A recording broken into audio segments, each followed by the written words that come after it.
aimais-tu à Dieu? Alléluia. Amen. Quel genre de cri tu aimais à Dieu? Quel genre de pleurs que tu aimais à Dieu? Je prends un seul verset ce matin dans le livre de Nombres, l'Ancien Testament, au chapitre 11, Nombre 11, à partir du verset 10. Nombre 11, verset 10.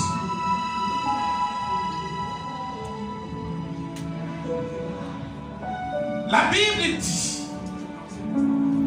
Moïse entendit le peuple pleurer, chacun dans sa famille à l'entrée de sa tente.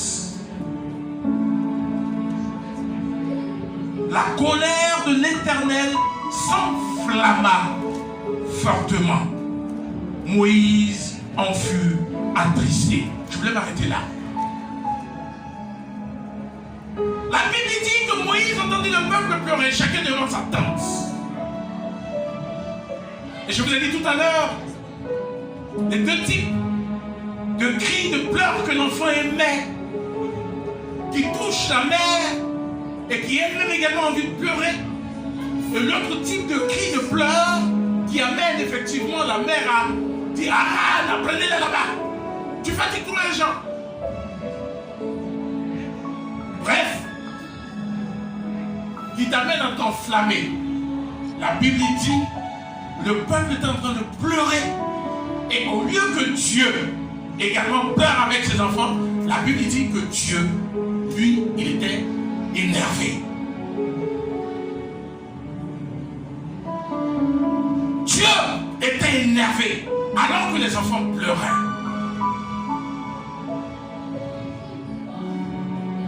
Et Moïse, que Dieu s'est choisi, lui aussi était attristé.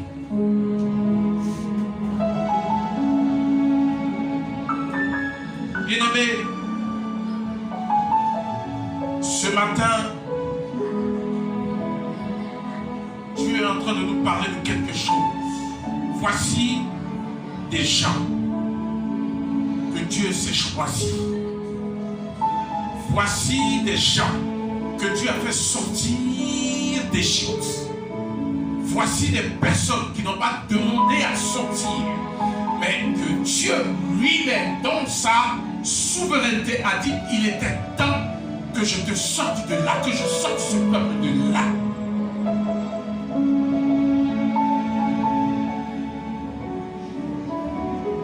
Et Dieu te fait sortir de là où tu étais. Et avec lui, maintenant, tu vas entamer quoi? Tu vas entamer un voyage. Tu vas entamer un pèlerinage. Dis à ton frère, je suis en pèlerinage. Je suis en pèlerinage. Parce que là où tu étais, tu n'y es plus, je suppose. Là où tu étais, tout ce que tu y faisais, tu n'y es plus, je suppose. Et maintenant, c'est une autre marche. Avec quelqu'un d'autre. Parce que là où tu étais avec qui? Avec Satan. Et Satan était justement matérialisé par ce à quoi tu pourrais. L'argent, peut-être c'était avec une femme, c'était avec des amis, c'était avec je ne sais quoi. Et avec eux, tu marchais. Pèlerinage, tu partais quelque part, tu me disais, avec eux, j'ai certainement des projets, j'ai ceci, cela. Mais au bout du compte, toi-même, tu t'es rendu compte qu'il n'y avait rien dedans. Et le Seigneur t'a choisi, le Seigneur t'a enlevé de là. Et il dit, viens maintenant, ensemble, nous allons faire ce pèlerinage. Mais le pèlerinage avec Dieu, ce n'est pas un pèlerinage où justement qui est pavé d'or. Ce n'est pas un pèlerinage où quand tu arrives, c'est de première classe, l'avion, où on te sert du champagne, du caviar. Et tu arrives là, c'est dans un hôtel de 5 étoiles ou 6 étoiles, où certainement tu avais l'argent pour faire justement des emplettes quelque part à Dubaï, je ne sais où. C'est piscine. C'est quoi encore? Je ne sais quoi.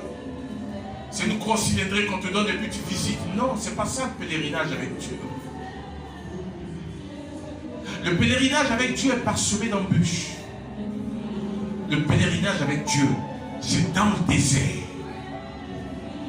Lorsque Dieu te prend, lorsque tu marches avec Dieu, c'est dans le désert. Montrez-moi un seul instant dans la Bible une personne qui a fait un pèlerinage avec Dieu et son parcours était parsemé de dons.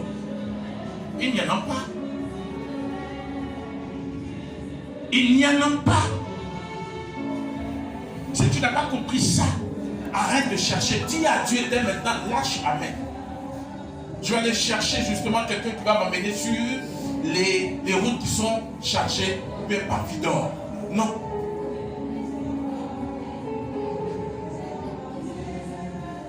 Et lorsque justement tu marches avec Dieu, tu vas te dire que justement le pèlerinage que je vais faire avec Dieu, il est ou il sera parsemé d'embûches. Et on va passer certainement dans le désert. Et à partir de là, quel est le type de réaction que tu auras? Le type de réaction que nous avons pendant que nous sommes en train de faire le pèlerinage avec Dieu, c'est l'expression de la maturité, de notre maturité, le degré de maturité que nous avons en Christ.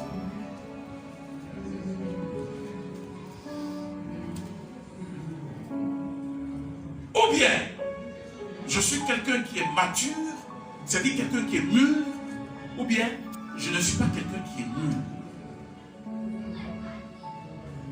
En fonction de la réaction que nous aurons, on saura si vous êtes mature ou pas. Lorsque vous prenez David, par exemple, on dit l'homme selon le cœur de Dieu. C'est pas ça? David, est-ce que David est venu s'asseoir sur le trône de manière, je vais dire, en douceur? Jamais. Quand bien même sa nature humaine voulait poser des actes contraires à ce que Dieu voulait, il y avait toujours quelqu'un justement à côté pour lui dire ne fais pas ça, ne souille pas ton trône. Vous comprenez? Mais David était quelqu'un de mature, parce que c'était quelqu'un de mature. Parce que les problèmes que David traversait justement, il faisait quoi? C'est à cause de David et les psaumes. Il se confiait toujours en qui? En l'Éternel.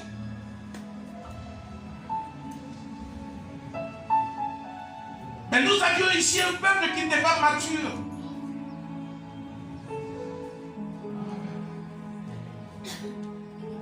Un peuple qui n'est pas mature. Lorsque quelqu'un n'est pas mature, vous allez voir que chaque fois que pendant que nous sommes en train de faire le pèlerinage avec Dieu, c'est une personne qui va toujours se plaindre. Lorsque cette personne n'est pas mature, vous allez voir qu'elle va toujours être en train de pleurer. Tu pleures. Et puis quoi? Regardez ce que Dieu dit. Dieu dit, ils étaient en train de faire quoi? Pleurer, mais ça a énervé Dieu. De la même manière, lorsque ton enfant pleure pour rien, alors que tout est là, et que toi tu t'énerves, c'est comme ça que Dieu s'énerve. Dieu était énervé. Il regarde les enfants et dit, mais vous pleurez pourquoi? Pourquoi vous pleurez? Ça montre que vous n'êtes pas mature. Ça montre que justement votre degré de maturité est encore bas. Avec tout ce que vous avez vu, avec tout ce que j'ai fait,